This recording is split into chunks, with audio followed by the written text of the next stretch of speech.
مامان مامان لطفا نگران نباشین، گریه نکن، الان بابا میاد. دلم خیلی داره شور میزنه ویدا، خیلی شور میزنه. بابات قبلا هیچ وقت همچین کاری نکرده بود. نمیدونم کجاست. مامان امروز که بابا بیاد من باهاش رک و واضح حرف میزنم. یا بذاره من تو دفترش کار کنم یا یه جای دیگه کار بگیرم. حالا که دیگه میتونم کار کنم. هر وقت بابات اومد باهاش حرف بزن.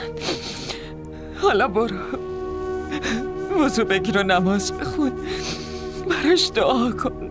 آره مامان تا اون موقع بابا هم میاد. تو برو وضو بگیر، منم میام. باشه. بابا در زنگ میزنه. الو الو. بله آقا وجاهت. بده به من. الو شما کجایین؟ بله. چی؟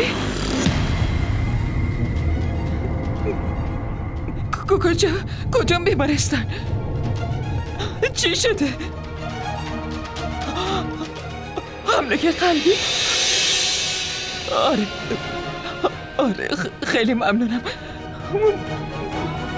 مامان دوباره سکته قلبی کرده. ویدا باید بریم همین الان، بریم بیمارستان. بریم دخترم، بریم الان، باید بریم. بریم بیمارستان. باشه بریم. باشه مامان.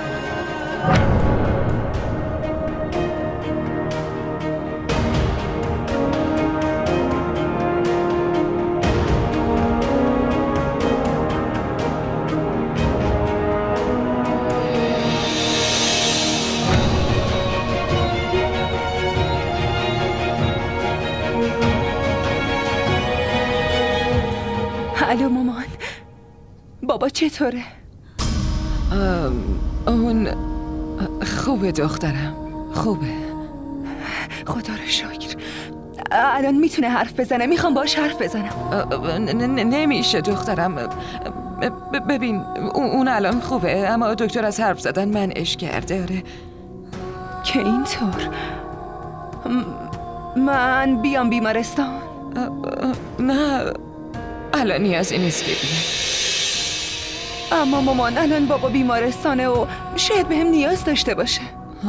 نه دخترم، من اینجا هستم، خدا کمکمون کنه. تو فقط دعا کن. خب دخترم مواظب خودت باش.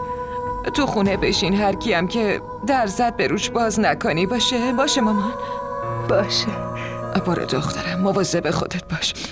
خدا.